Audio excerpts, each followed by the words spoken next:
Maraming kabataan ang nanatili pa rin na nasa labas ng pamantasan, dala ng kahirapan, kondisyon at sitwasyon.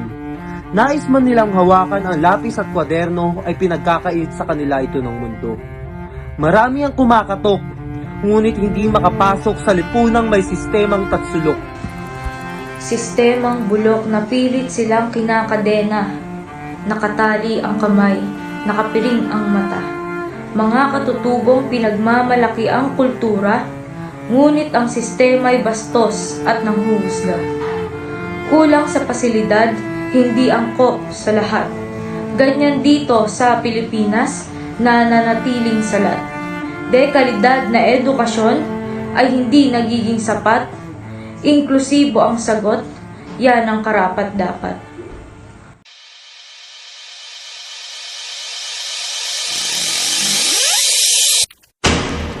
Inklusibo ang sagot! Yan ang karapat-dapat! Tao po! Meron po bang tao?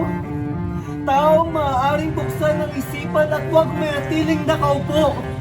Dinggin niyo kaming mga kabataan na nais ng magandang kwento sa pamamagitan ng malaya at edukasyong inklusibo.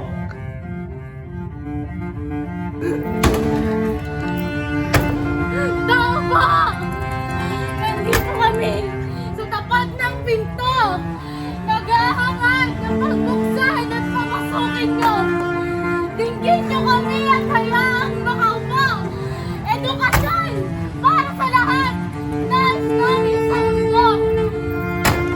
Huwag niyo kami ikahon sa labas ng kwadro dahil magkakaiba ang mga tao.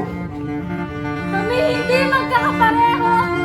Ngunit nais pa rin sumibol na parang puno.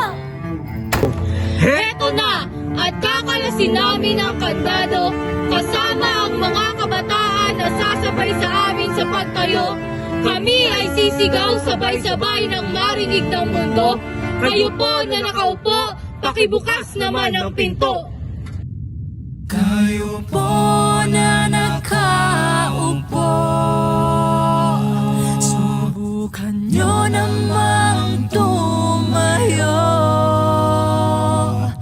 At baka matanaw ninyo ang tunay na